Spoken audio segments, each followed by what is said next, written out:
The low, persistent hum of the refrigerator in Leo Vance's cramped apartment was a constant, subtle counterpoint to the city's waking symphony. For Leo, a kind, diligent young man in his mid-20s, it wasn't just a kitchen appliance. It was a silent sentinel guarding the meager provisions he meticulously portioned.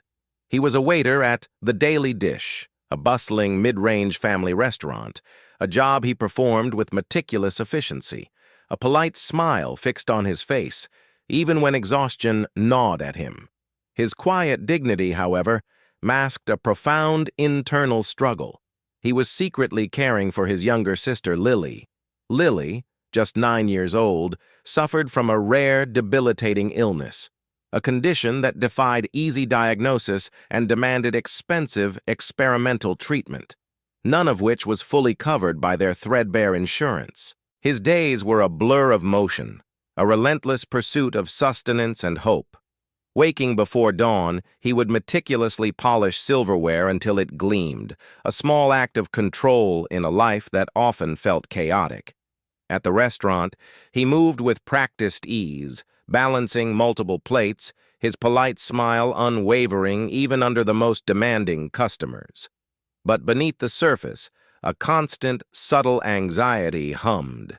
His eyes would discreetly flick to his old, clunky flip phone for hospital updates on Lily's condition, his fingers subconsciously tracing the outline of its worn case. His tips, his lifeline, were carefully rationed, every dollar mentally allocated to Lily's mounting medical fund.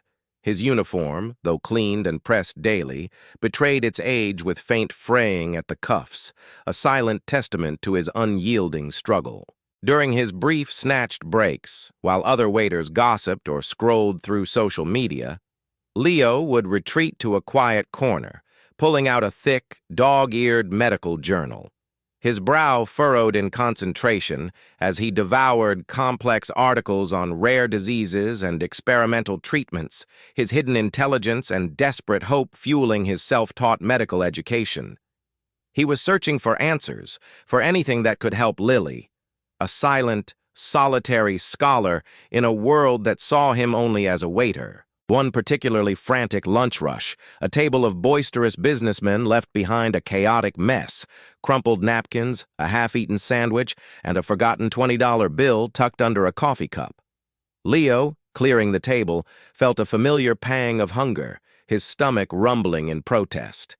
His eyes, however, landed on the new dishwasher, a young immigrant named Mateo, who looked even more exhausted and gaunt than usual. Leo knew Mateo was struggling, sending every spare penny back to his family overseas. Instead of taking the money for himself, or even claiming the sandwich for his own meager meal, Leo's innate empathy kicked in. He discreetly wrapped the sandwich in a fresh napkin, then, with a quiet, almost imperceptible gesture, slipped it and the $20 bill into Mateo's locker, ensuring Mateo would find it when he clocked out. It was a purely anonymous act of quiet generosity. He then returned to his duties, adding the incident to Lily's fund. Leo wore a small, tarnished silver locket beneath his shirt, its cool metal a faint comfort against his skin. It was an heirloom, a quiet gift from his estranged, reclusive grandfather, Augustus Vance, a man he barely remembered from his early childhood. Augustus Vance was a figure shrouded in family mystery, whispered about in hushed tones as a philanthropist and a titan of industry before his sudden, almost deliberate disappearance years ago. Leo occasionally saw his grandfather's name in old, local business sections mentioned in connection with anonymous charitable donations, a detail that always puzzled him. He often sketched intricate architectural designs in a hidden notebook during his breaks, swirling lines and complex structures filling the pages, hinting at a suppressed talent and a longing for a different life, a world beyond the constant struggle of a waiter. His quiet dignity masked a deep well of resilience, and a silent, forgotten legacy was about to alter his humble world forever. The storm on the horizon. The precarious balance of Leo's life shattered with devastating suddenness. Lily's condition, which he had so diligently monitored and fought, took a dramatic, terrifying turn. Her breathing became shallower, her skin a mottled gray, and her tiny body racked with debilitating pain. The specialists, their faces etched with professional concern, delivered the crushing news. The experimental treatment, their last desperate hope, had finally been approved by a distant, specialized clinic in Switzerland. But it came with an immediate, astronomical upfront payment, a sum so vast it made Leo's blood run cold. They gave him a strict, short deadline, 2 weeks to secure the funds, or Lily's chance would be lost forever. Leo's world narrowed to a suffocating tunnel of desperation. He exhausted every conceivable option. He approached friends, their faces sympathetic, but their pockets as empty as his own. He worked extra shifts at the Daily Dish, pushing himself until his body screamed in protest, until his vision blurred from exhaustion. He sold off his few cherished possessions, a vintage guitar his father had left him, a small collection of first-edition comics. Each sale, a piece of his soul chipped away. Yet, the mountain of debt remained insurmountable. He was utterly alone, burdened by the terrifying secret of Lily's severity and the crushing weight of impending medical bills that threatened to swallow them whole.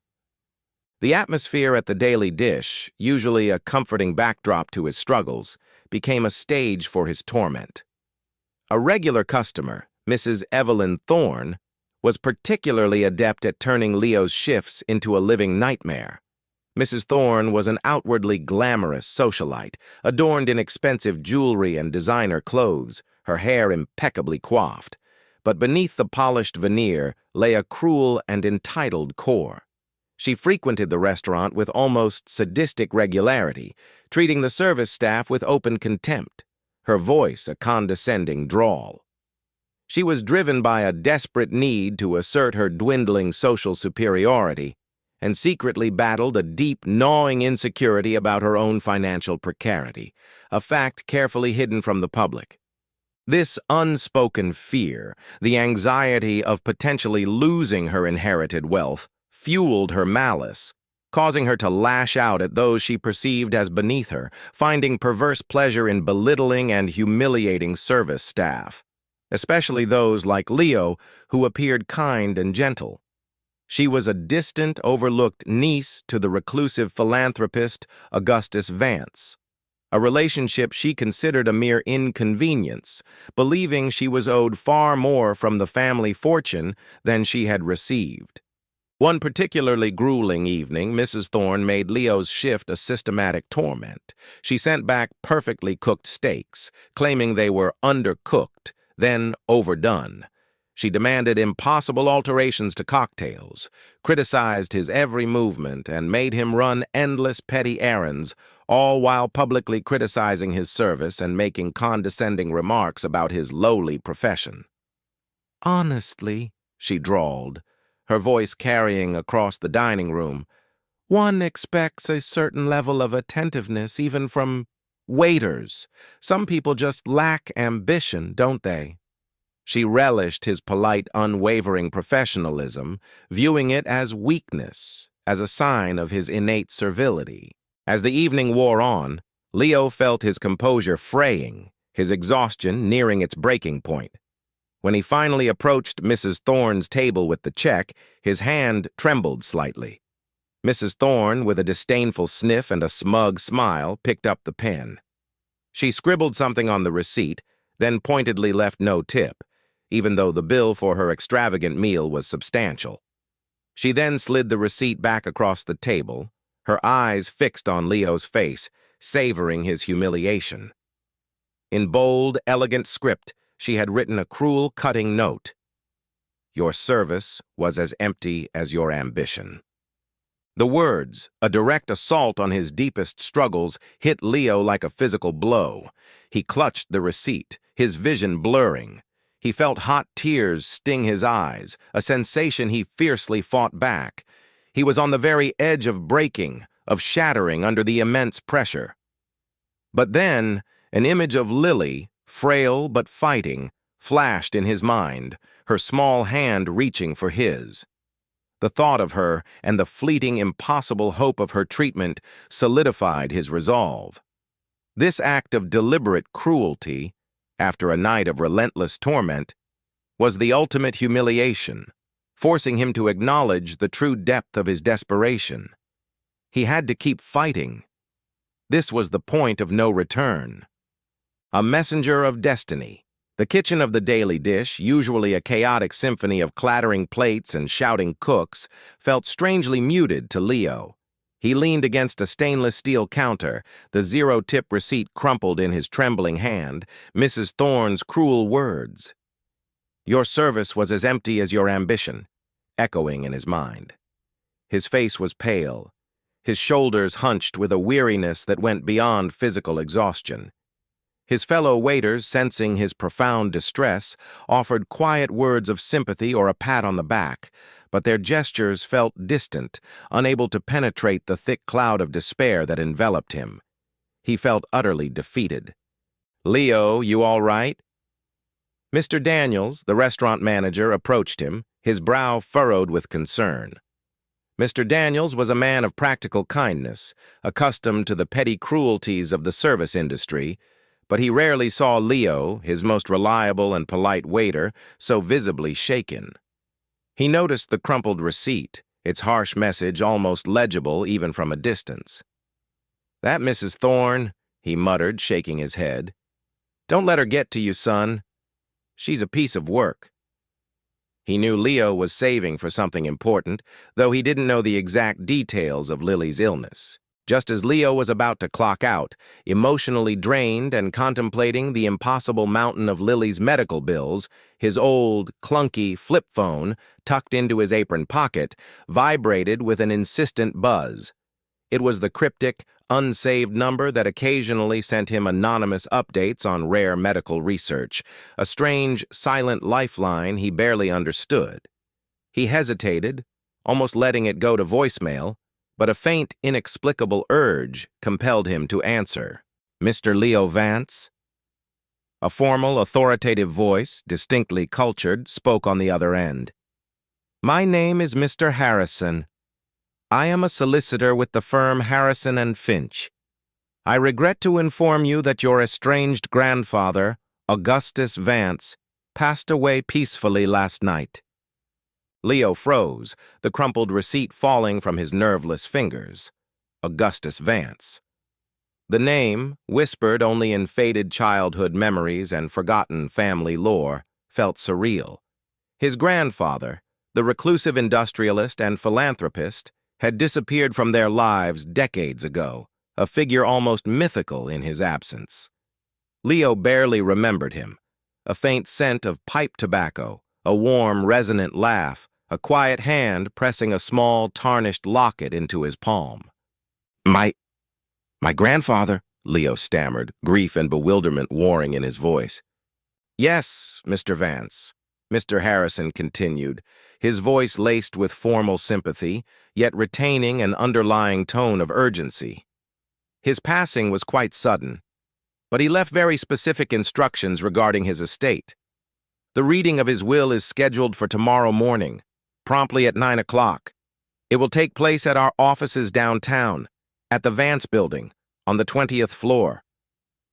Mr. Harrison emphasized the urgency and the substantial nature of the inheritance, hinting at a profound, unexpected connection between Leo and his grandfather's vast, often anonymous, philanthropic legacy. "Your presence, Mr. Vance, is absolutely essential.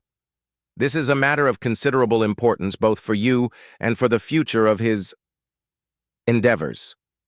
He paused, then added, "You may wish to bring that small, tarnished locket your grandfather gave you as a child. It has significance." Leo stood there, numb with shock. Grief for a man he barely knew mingled with an utterly surreal sense of disbelief. A will reading? An inheritance? He vaguely remembered his parents mentioning his grandfather's immense wealth before his mysterious disappearance, followed by years of silence and vague explanations of eccentricity and a desire for privacy. This unexpected call, coming on the heels of his deepest, most profound humiliation, sparked a faint, desperate flicker of hope for Lily, a fragile flame igniting in the depths of his despair. Could this be the miracle they needed? Mr. Daniels, still watching Leo with concern, had inadvertently overheard snippets of the conversation. Grandfather, will, Vance building, substantial. He saw the profound shift in Leo's usually composed demeanor, the shock mixed with a nascent, disbelieving hope. He sensed a major turning point, a seismic shift in Leo's quiet life. "Leo," Mr. Daniels said, stepping forward, his voice gentle. "Whatever that was, it sounds important. Take tomorrow off. I'll cover your shift. Go. You need to be there." He clapped Leo lightly on the shoulder, offering silent, unwavering encouragement. He was Lily's only lifeline, and he intuitively understood the gravity of the situation. Unbeknownst to Leo, Mrs. Evelyn Thorne had been obsessively following news of her estranged great-uncle Augustus Vance's failing health for months, convinced she was the primary heir. She had made countless discreet inquiries, her greed fueling her frantic searches. She had seen reports of Mr. Harrison, a new lawyer, handling the will reading, and a cold fury had simmered within her. She dismissed him as an upstart. She saw this as a direct threat to her expected fortune, a fortune she believed was rightfully hers, a means to shore up her increasingly precarious social standing. She had already subtly tried to gain information from the law firm, believing any other potential heirs to be minor, inconsequential details, easily dismissed. She remained utterly oblivious to Leo's existence, let alone his profound connection to Augustus Vance, and the role she herself had just played in his life's most pivotal moment. The stage was set for a dramatic, unforgettable collision of fate and cosmic justice. The unveiling of a legacy. The opulent conference room of Harrison and Finch, a prestigious law firm nestled in the gleaming Vance building downtown, hummed with a somber, formal anticipation. Polished mahogany gleamed under recessed lighting, and the scent of aged leather and expensive paper hung in the air. For Leo, still reeling from the surreal phone call, stepping into this rarefied atmosphere was like entering a dream, or perhaps a very elaborate trap. Present were Mr. Harrison, impeccably dressed and radiating a quiet gravitas, a few bewildered distant relatives whose faces were a mixture of curiosity and thinly veiled greed, and, seated prominently, Mrs. Evelyn Thorne. She radiated self-importance, her expensive silk dress and perfectly coiffed hair a testament to her unwavering conviction that she was the main beneficiary, the rightful heir to Augustus Vance's vast fortune. She barely spared Leo a dismissive glance, seeing him as a minor, inconsequential detail, a mere formality in the grand unveiling of her inheritance. Mr. Harrison cleared his throat, the sound unusually loud in the hushed room. He began to read Augustus Vance's last will and testament, his voice clear and measured. He detailed a vast, sprawling fortune built not just from traditional industries, but from ethical, innovative ventures that mirrored Leo's own suppressed architectural and problem-solving talents. Companies focused on sustainable energy, community infrastructure, and transparent financial technology. The sheer scale of the wealth was staggering.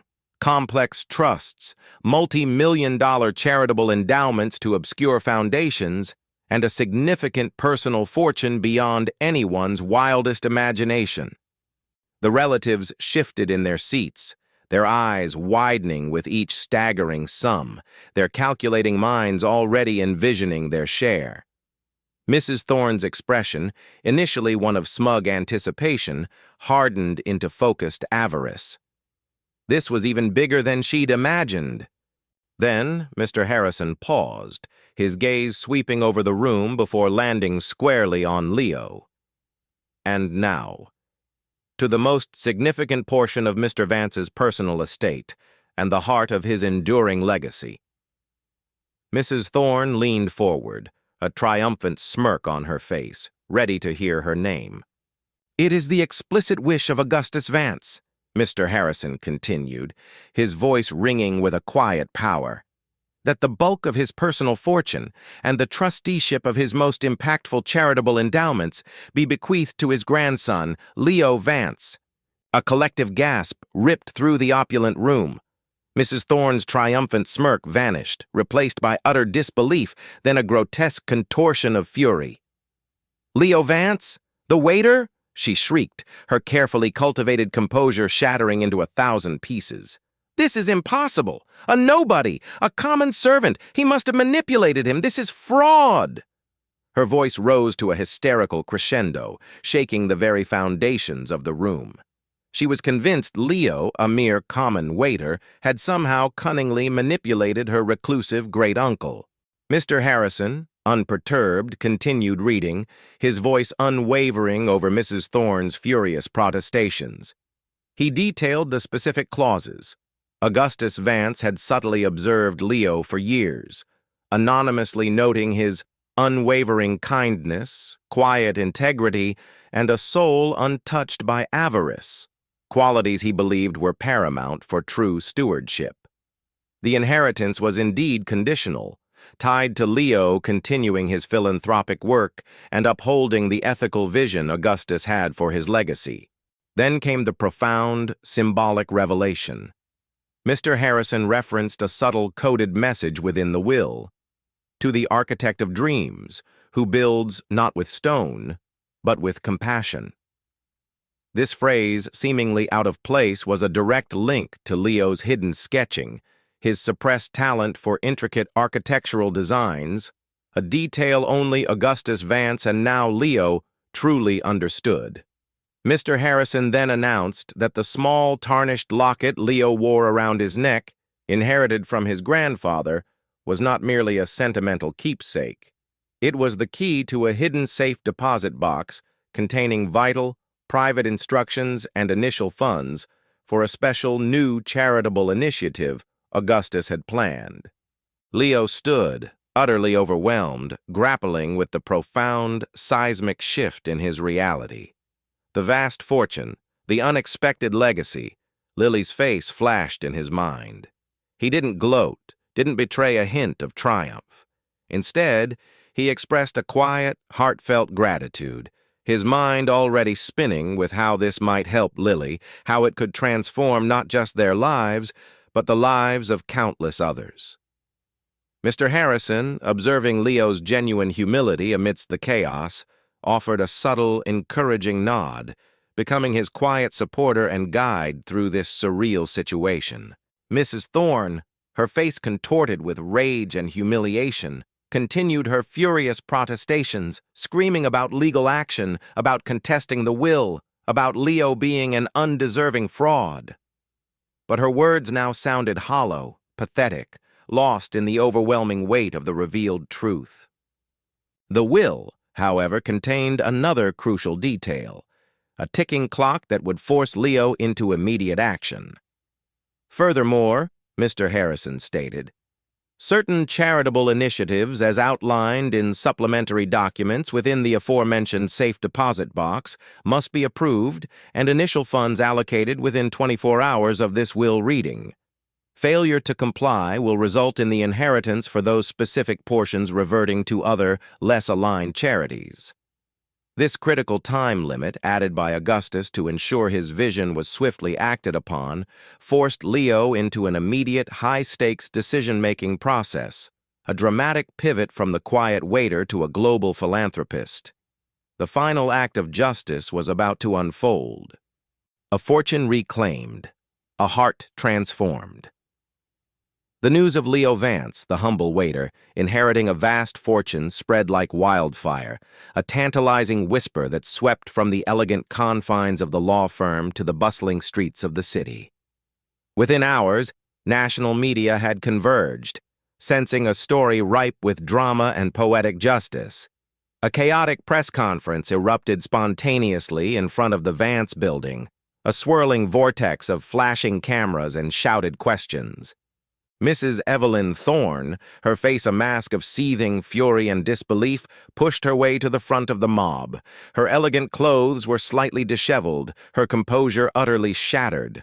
She shrieked accusations, her voice shrill and desperate, cutting through the din. "This is a travesty, a fraud. This nobody. This common waiter has manipulated my great-uncle. He's a con artist. He served me last night, and his service was as empty as his ambition."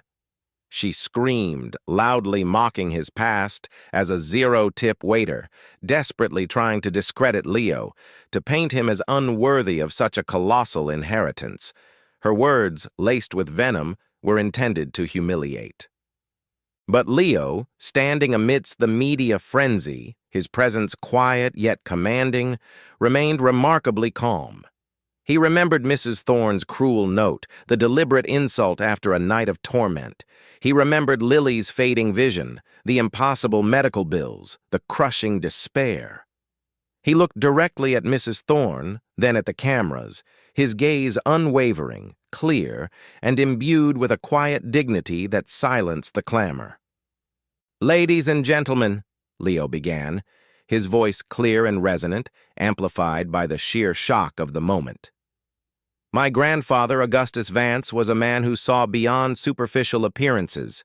He saw integrity, he saw kindness, and he saw ambition, not in the pursuit of wealth, but in the desire to make a difference." He paused, his eyes still fixed on Mrs. Thorne, who now seemed to shrink under his gaze. "Last night," Leo continued, his voice gaining a quiet, undeniable power, "Mrs. Thorne left me a message on a receipt.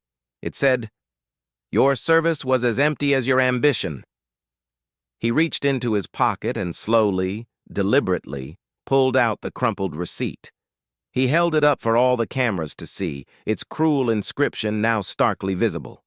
A ripple of gasps went through the crowd. "My ambition," Leo stated, his voice ringing with conviction, "was never empty. It was always full of hope for my younger sister Lily, who is battling a rare, debilitating illness. It was full of hope for a cure, a treatment that costs more than I could ever earn in a lifetime."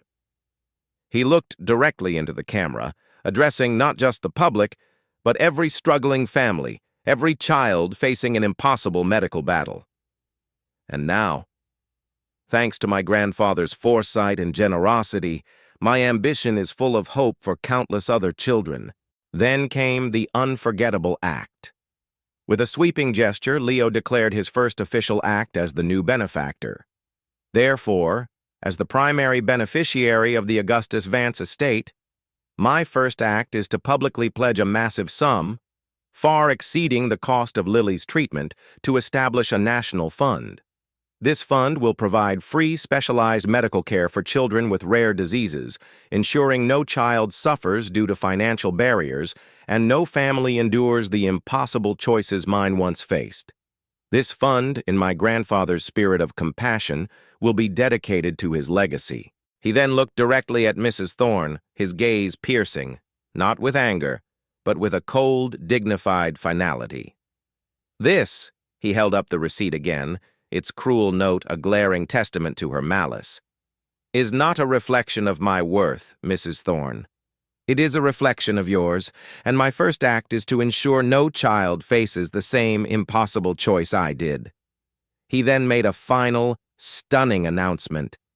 "And as a testament to the dignity of honest labor, the very restaurant where I worked, the Daily Dish, and its hard-working staff, will receive a substantial endowment from the Augustus Vance estate to support its employees, to create a model workplace, and to ensure that kindness is always rewarded." Mrs. Thorne, utterly stunned by the public revelation of her cruel note and Leo's overwhelming, almost divine generosity, collapsed into a humiliated, furious silence. Her carefully constructed public image shattered into a million pieces. The cameras zoomed in on her face, contorted with rage and defeat. She was condemned instantly by public opinion, her name forever linked to her own petty cruelty in the face of such profound grace. The press, initially cynical and hungry for scandal, was utterly stunned. Murmurs of disbelief turned to gasps, then a roar of thunderous applause and widespread admiration. His quiet dignity, his overwhelming generosity, especially directed at those who had scorned him, captivated the nation. Mr. Harrison, the formal lawyer, stood proudly beside him, a faint approving smile on his lips. Justice, delivered with impeccable timing and profound grace, had transformed a simple waiter into a national hero, his unforgettable act echoing far beyond the walls of City Hall. A life repaired, a new foundation. The public outcry against Mrs. Evelyn Thorne was swift and merciless. Her hysterical accusations and the undeniable evidence of her cruel note, now a viral sensation, utterly destroyed her social standing. She faced immediate public disgrace, her name becoming synonymous with petty cruelty and misplaced entitlement. The Augustus Vance estate, acting swiftly, also initiated legal action against her for attempting to contest the will with baseless accusations, ensuring she lost any remaining distant claim to an inheritance. Her once gilded life crumbled into ignominy. For Leo, the immediate aftermath was a whirlwind of profound relief and an intense focus on Lily. With the vast fortune now at his disposal, Lily received the life-saving experimental treatment in Switzerland without delay. The best specialists, the most advanced medical technology, all were marshaled for her recovery. Slowly, agonizingly but steadily, Lily began to heal. Her fragile health improved dramatically, her laughter gaining strength, her once fading eyes now bright with life and curiosity. It was a miracle, a testament to his grandfather's foresight and Leo's unwavering dedication. Leo embraced his new role as a philanthropist with a quiet, strategic intensity. He immediately established the Augustus Vance Legacy Foundation, fulfilling his grandfather's ethical vision with unwavering commitment. He channeled his sharp intellect, once confined to intricate architectural sketches and medical journals, into guiding impactful investments and strategic philanthropic endeavors. He ensured that every dollar served a purpose, prioritizing compassion, long-term societal good, and true, sustainable impact over mere visibility. He focused on initiatives that empowered the vulnerable, healed the sick, and fostered genuine community growth. One bustling afternoon, Leo returned to the daily dish. The staff, buzzing with excitement from the news of his inheritance, greeted him with awe and respect. Mr. Daniels, his former manager and quiet supporter, met him with a warm smile. "Leo," Mr. Daniels said, his voice thick with emotion, "we heard. It's incredible. Congratulations. You deserve every bit of it." Leo smiled, a genuine, relaxed smile that had rarely graced his face before. "Thank you, Mr. Daniels. But I didn't come back for congratulations. I came back for this." He presented Mr. Daniels with a comprehensive proposal. The Augustus Vance Legacy Foundation would make a substantial endowment to the Daily Dish, transforming it into a model ethical workplace. The endowment would ensure fair wages, comprehensive benefits, educational opportunities for staff, and a profit-sharing program. "No one who works as hard as your team, as tirelessly as you do," Leo explained, "should ever have to worry about a zero tip or worry about making ends meet. Dignity and kindness should be rewarded, not exploited." Mr. Daniels, overwhelmed, could only nod, tears welling in his eyes.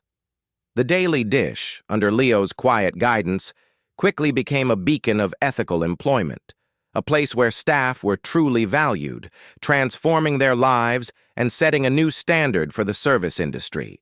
Later that evening, after tucking a sleeping Lily into her new, comfortable bed, Leo sat by her side. He gently held her small hand, now warm and strong. "You're going to be okay, Lilybug," he whispered, his voice thick with emotion. "You're going to grow up healthy and strong, and we're going to make sure no other child has to go through what you did. This fortune, this legacy, it's for you. It's for all the children." He reflected on the improbable journey, from the crushing despair of Lily's illness and Mrs. Thorne's cruel contempt to the sudden, overwhelming inheritance. He had learned that true ambition was not about personal gain, but about the profound impact one could make. He understood now that his grandfather, Augustus Vance, had seen past the quiet waiter, past the humble exterior, to the unwavering integrity and boundless compassion within. It was a life repaired, a new foundation laid, built not on gold, but on the enduring strength of a kind heart. The city vibrated with a different kind of prosperity, one measured not just in skyscrapers, but in thriving communities and hopeful faces. Leo Vance, once a struggling waiter, was now a revered figure in global philanthropy, known for his strategic, impactful giving. The Augustus Vance Legacy Foundation, under his visionary leadership, was a powerful force for good, transforming communities through innovative programs in healthcare, education, and ethical business development. He had channeled his suppressed architectural talent into designing innovative, sustainable community centers and clinics funded by the foundation, structures that were as beautiful as they were functional, tangible symbols of his compassionate vision. His sister Lily, now a healthy, thriving teenager, was a vibrant and compassionate young woman. Her early experiences with illness and her miraculous recovery had imbued her with a profound empathy. She was actively involved in the Foundation's work, often speaking at events. Her clear voice and bright eyes embodying the very spirit of hope and resilience that the Foundation championed.